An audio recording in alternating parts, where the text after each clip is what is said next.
கந்த சஷ்டி விரதம் இருக்கும், உங்களோட அபிப்பிராயத்தை சொல்லுங்க அப்படின்னு கமெண்ட்ஸ் பண்ணிருக்கீங்க. நம்மளுக்கெல்லாம் அவ்வளவு அறிவு கிடையாதுங்க, அவ்வளவு விவரமும் பத்தாது. எனக்கு தேச மங்கையரசி ரொம்ப பிடிக்கும். அவங்க என்ன சொல்றாங்களோ அதை நான் அப்படியே பூஜை செய்வேன். பட் நீங்க கேக்குறீங்க அப்படின்றதுனால சொல்றேன். பிடிச்சவங்க பாருங்க, பிடிக்காதவங்க ஸ்கிப் பண்ணிருங்க. நான் 7 நாளும் விரதம் இருப்பேங்க. 7 நாளும் காலையிலயும் ஈவினிங்கும் பூஜை பண்ணுவேன். டெய்லியும் காலையில என்ன வீட்டுல இருக்கோ அதை வச்சு அபிஷேகம் பண்ணிட்டு ஒரு நாளைக்கு ஒரு விளக்கு, ஃபர்ஸ்ட் டே ஒரு விளக்கு, 2வது டே 2 விளக்கு, 3வது டே இன்னைக்கு 3வது டே 3 விளக்கு ஏத்திருக்கேன். அப்படியே 6 நாளும் ஒவ்வொரு விளக்கா ஏத்திட்டு போவேன்.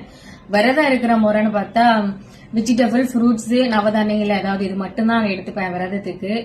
ரைஸ் ஐட்டங்கள் எதுவுமே நான் சாப்பிட மாட்டேன். இந்த 6 நாளும் சாப்பிட மாட்டேன். 6ஆம் நாள் விரதத்தை முடிச்சிருவேன். 6ஆம் நாள் சமைச்சு ரைஸ் எடுத்துப்பேன். 7ஆம் நாளும் விரதம் இருப்பேன். 7ஆம் நாளும் சமைச்சு சாப்பாடு செஞ்சு சாப்பிடுவேன். எனக்கு தெரிஞ்ச மந்திரத்தை பாராயணம் பண்ணுவேன். அவ்வளவுதாங்க என்னோட விரதம். நீங்க கேட்டீங்க அப்படின்றதுனால நான் சொன்னேன். எனக்கு பெரிய ஆளெல்லாம் நம்ம கிடையாது.